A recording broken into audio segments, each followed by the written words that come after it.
সৎ বোনের বিয়েতে অতিথি হয়ে এসে নিজেকেই সেই বোনের হবু স্বামীর নামে কবুল পড়তে হচ্ছে আনভিকে। চোখের পলকে ঘটে গেল সব। আনভির সৎ বোন সারা বিয়ের ঠিক আগ মুহূর্তে নিজের প্রেমিকের হাত ধরে পালিয়ে গেছে। সে চিরকুটে পরিষ্কার জানিয়ে দিয়েছে এই বিয়ে সে করবে না। এদিকে আনভির বাবা, যিনি একজন নামকরা বিজনেস টাইকুন, আজ নিজের মানসম্মান ধুলোয় মিশে যাওয়ার ভয়ে ভীত। যে মেয়েকে তিনি সারা জীবন লোকচক্ষুর আড়ালে রেখেছেন, নিজের সন্তান হিসেবে সমাজ ও পরিবারের কাছে অস্বীকার করেছেন, আজ নিজের মুখরক্ষা করতে সেই আনভিকেই তিনি ঢাল হিসেবে ব্যবহার করছেন। আনভির যার সাথে বিয়ে হয়েছে তিনি কোনো সাধারণ পুরুষ নন। তিনি বর্তমান বাংলাদেশের প্রতাপশালী তরুণ প্রেসিডেন্ট। লোকমুখে যার নামের পাশে কেবল একটি বিশেষণ জুড়ে দেওয়া হয়, স্বৈরাচার। বিয়ের আসরে বসে আনভি কিছুতেই সমীকরণ মেলাতে পারছিল না। তার সৎ বোন সারা এত হ্যান্ডসাম একজন পুরুষ, তার উপর স্বয়ং দেশের প্রেসিডেন্টকে পেয়েও কেন হাতছাড়া করল? কি এমন আছে ওই প্রেমিকের মধ্যে যার জন্য সারা সব তুচ্ছ করে পালালো? হয়তো একেই ভালোবাসা বলে। অবশ্য আনভি এসব হারাম ভালোবাসায় বিশ্বাসী নয়। আনভি তার পরিবারের সাথে থাকে না, সে সম্পূর্ণ আলাদা থাকে। আজ এসেছিল কেবলই সৌজন্য রক্ষা করতে। ভেবেছিল বিয়ে পড়ানো শেষ হলেই চলে যাবে। গত রাতে ঠিকমতো ঘুম হয়নি, বাসায় গিয়ে একটা লম্বা ঘুম দেবে। কিন্তু কে জানত এক ফোঁটা ঘুমের বদলে তার জীবনের ঘুম আজ সারা জীবনের জন্য হারাম হতে চলেছে। বাবা তাকে খুব বেশি কিছু বলেননি, শুধু পরিস্থিতির ভয়াবহতা বুঝিয়ে বলেছেন, বাবা হিসেবে যতটুকু তোমার জন্য করেছি তার বদলে আজ আমার সম্মানটুকু ফিরিয়ে দাও। আমি একজন বিজনেস টাইকুন। আমার বাড়ি থেকে আজ যদি প্রেসিডেন্ট বর্ষে যে বু না নিয়ে ফিরে যান, তবে সমাজে আমার আর মুখ দেখানোর পথ থাকবে না। প্রেসিডেন্ট নিজের অপমানের প্রতিশোধ কড়াইগণ্ডায় বুঝে নেবেন। আনভির বিয়েতে রাজি হওয়া ছাড়া আর কিছুই করার ছিল না। রাজি না হওয়া ব্যতীত উপায়ও নেই।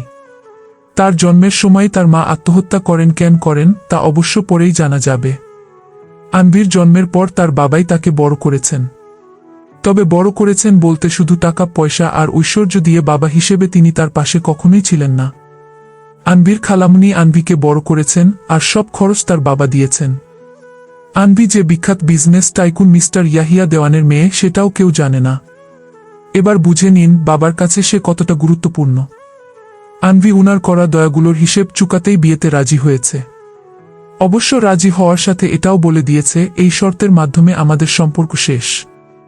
এতদিন আপনি খাইয়েছেন পরিয়েছেন, তার বিনিময়ে এই বিয়ে করলাম। এবার এই বিয়ে যদি নাও টেকে। আনভির এ কথা শুনে মিস্টার ইয়াহিয়া তার মাথায় হাত বুলিয়ে দিতে চেয়েছিলেন, কিন্তু আনভি দিতে দেয়নি। নিজেকে সরিয়ে নিয়ে সে বলেছিল, আমার আর আপনার সম্পর্কটা শুধু রক্তের, আর কিছুর না, স্নেহের বা মমতার না। তাই মিথ্যা প্রেম দেখাতে আসবেন না। আমি আপনার অবৈধ সন্তানের মতোই। ইয়াহিয়া নিজের হাত গুটিয়ে নিয়েছিলেন। মেয়ের বলা কথাগুলো অক্ষরে অক্ষরে খাঁটি, তাই প্রতিবাদ করারও কোনো সুযোগ নেই। বিয়ে হওয়ার পর আনভি তার স্বামী অর্থাৎ প্রেসিডেন্ট ওয়াহেজ ইবনানের দিকে এক পলক তাকিয়েছিল। আনভি তার চোখমুখে একরাশ রাগ আর শূন্যতা দেখেছিল। এটাই তো স্বাভাবিক। তার মতো একজন মানুষকে কেউ এভাবে রিজেক্ট করবে, তা কি কখনো ভাবা যায়? তার উপর চেনা নেই, জানা নেই, দেখা হয়নি এমন একটি মেয়ের সাথে বিয়ে হয়ে গেল। আনভিকে ওয়াহেজ আগে দেখেনি। আনভি বোরকা পরা অবস্থায় ছিল, চোখ মুখ ঢাকা। ওয়াহেজের মা, বোন আর চাচি তাকে দেখেছেন এবং দেখার পর বিয়েতে সম্মতি দিয়েছেন। ওয়াহেজ হয়তো বিয়েতে রাজি ছিল না। আনভির মতে কেবল সম্মান বাঁচাতে আর সমালোচনা এড়াতেই বিয়ে করে বউ বাড়ি নিয়ে ফেরা। বিয়েটা ধুমধামে হয়নি বিধায় লোক জানাজানিও হয়নি বিষয়টা এখন পর্যন্ত। বাসর ঘরে বসে আনভি এসবই ভাবছিল। ফুল দিয়ে সাজানো ঘর, চারদিকে ওয়াহেজ আর সারা লেখা ফ্রেম, ক্যান্ডেল, কত কিছু। যাদের জন্য এত আয়োজন তাদেরই মিলন হল না। মাঝখান দিয়ে ভাগ্য আনভিকে এই নিন্দার সংসারে ফেল। নিন্দা বলছি কারণ ইবনান পরিবারের কেউ খুশি নয় আনভিকে বোমা হিসেবে পেয়ে। ওয়াহেজের মাচাচি তো আনভির সামনেই বলে দিয়েছেন আনভি নাকি তার বাবার পালিত, নয়তো অবৈধ সন্তান না হলে সে এত দূরে থাকত না। সেটা মূলত তার বাবাই তাদের বলেছেন, তারা নিজেরা ধারণা করেনি। আনভি নিজের সাথে পরার মতো কিছু নিয়ে আসেনি। ওয়াহেজের বড় বোন ওয়াজিফা তাকে কিছু ড্রেস, টাওয়াল আর প্রয়োজনীয় সব দিয়ে এই ঘরে বসিয়ে দিয়ে গেছেন। ওয়াহেজ আসার সময় আনভির সাথে এক গাড়িতে আসেনি, সে আলাদা গাড়িতে গার্ডসহ চলে গেছে। কোথায় নাকি জরুরি কাজ পড়েছে। কাজ তো থাকবেই, স্বাভাবিক প্রেসিডেন্ট মানুষ বলে কথা। ওয়াজিফা তাকে যা দিয়ে গেছেন পড়ার জন্য তা আনভির কাছে বেশ বেমানান। সে সবসময় লম্বা ফুল হাতা থ্রিপিস পরে অভ্যস্ত, অথচ তাকে দেওয়া হয়েছে শুধু কুর্তি সেট। আনভি অনেকক্ষণ বোরকা পরা অবস্থাতেই অপেক্ষা করেছে যদি কেউ আসে, আসলে বলবে থ্রিপিস দিতে। কিন্তু না, কেউ এল না। সত্যি বলতে কেউ তাকে নতুন বউ হিসেবে ততটা মূল্যায়ন করছে না। আনভি অপেক্ষার প্রহর গুণে যখন দেখল তা কেবল ভুল, তাই আর এক মুহূর্ত দেরি না করে ওয়াশরুমে গিয়ে কাপড় বদলে একটা নীল রঙের কুর্তি পরে হাত মুখ ধুয়ে বাইরে বেরিয়ে আসে। বাইরে এসে সে ঘরের সাজসজ্জা দেখছে আর ঘটে যাওয়া সব ঘটনা ভাবছে। আনভি দেয়ালে লাগানো ওয়াহেজ আর সারার বিয়ে ঠিক হওয়ার দিনের ছবির দিকে তাকায়। যেদিন তাদের বিয়ের ফাইনাল ডেট পড়ে সেদিন এই ছবিটা তোলা। সেদিন আনভিও দেওয়ান বাড়িতে ছিল, কিন্তু তাকে কারো সামনে আসার জন্য নিষেধ করা হয়েছিল। সামনে আসলে তো তার বাবার পরিচয় দিতে হতো এই মেয়েটিকে, তাই আসতে দেওয়া হয়নি। আনভিও আসবে কোনোদিন আগ্রহ দেখায়নি। আনভি এক দৃষ্টিতে ছবির দিকে তাকিয়ে আছে, ঠিক এমন সময় কেউ পিছন থেকে গম্ভীর গলায় বলে ওঠে, এই ছবিটা ছুঁড়ে মারো। বিশ্বাসঘাতকদের আমার ঘরের দেয়ালে জায়গা নেই। দরজা খোলা ছিল, যার জন্য ওয়াহেজের ভেতরে আসার আওয়াজ টের পায়নি আনভি। তবে এখন ওয়াহেজের গলার স্বর শুনে কিছুটা থমকে যায় সে। জীবনের প্রথম কোনো পুরুষের সামনাসামনি হবে আজ, শুধু নামে আর দায়িত্বে বাবা নামক মানুষটার সামনে ছাড়া। নিজের বুঝ হওয়ার পর থেকে কোনো পুরুষের মুখোমুখি নিজেকে সম্পূর্ণ না ঢেকে হয়নি, আজ এই প্রথম হতে হবে। আনভি ধীরে ধীরে ঘুরে দাঁড়িয়ে ওয়াহেজের দিকে তাকায়। যথেষ্ট কনফিডেন্স নিজের মধ্যে টেনে ধরে সে যে আতঙ্কিত, সে যে ভয় পাচ্ছে তা ওয়াহেজকে বুঝতে দেওয়া যাবে না। আনভি ওয়াহেজের মুখাবয়বের দিকে তাকিয়ে স্বাভাবিকভাবেই বলে, আমি আসলে খুলতে চাই না। ছবিটা ভালোই লাগছে, আপনার যদি মর্জি হয় খুলতে পারেন। আনভির কথা শুনে ওয়াহেজ তার দিকে এগিয়ে আসে। আনভি ওয়াহেজকে এগিয়ে আসতে দেখেই সতর্ক হয়ে দুকদম পাশে সরে যায়। ওয়াহেজ রুমের এক কোণ থেকে ডাস্টবিন নিয়ে দেয়ালে লাগানো ছবি আর সারা ও তার নামের যত কিছু আছে সব ডাস্টবিনে ভরে বেলকনির বাইরে টাস করে ফেলে দেয়। ওয়াহেজ বেশ শান্ত আর সাবলীলভাবেই এই কাজটা করল, কোনো প্রকার রাগ বা ক্ষোভ ঝাড়ল না। আনভি তো ভেবেছিল ওয়াহেজ হয়তো রাগ দেখাবে এখন, কিন্তু না, ওয়াহেজ তার উল্টো প্রতিক্রিয়া দিল।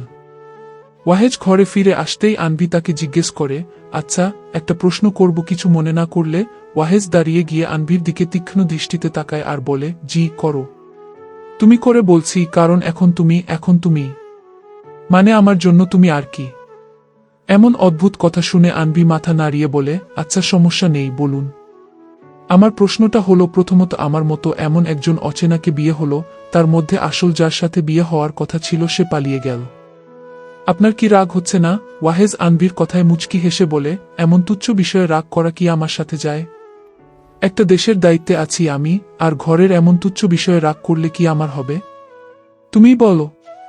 দেখে তো বুদ্ধিমতী মনে হচ্ছে। বিষয়টা তুচ্ছ মনে হচ্ছে আপনার কাছে? এটা একটা বিয়ের বিষয়, আর এটা তুচ্ছ মনে হচ্ছে? ওয়াহেজ আনভির কথায় হাসে। হেসে তার দিকে এগিয়ে গিয়ে মাথা নিচু করে আনভির দিকে তাকায়। এই হয়েছে একটা জ্বালা। আনভি লম্বায় 5 ফুট 3 আর ওয়াহেজ 6 ফুট।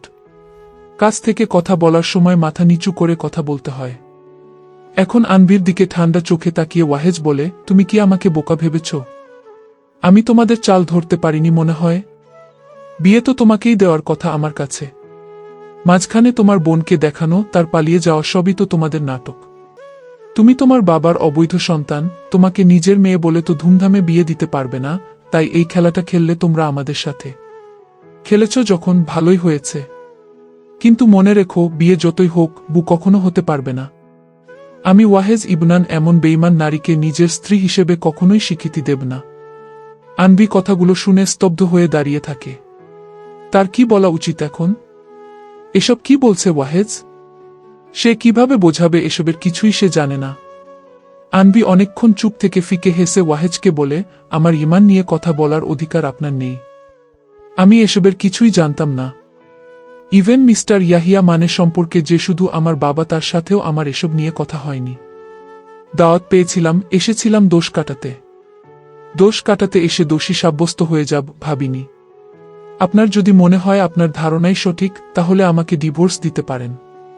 আপনি ডিভোর্স দিলে আমি চিরতরে মুক্তি পাই বাবা নামক মানুষটার থেকেও।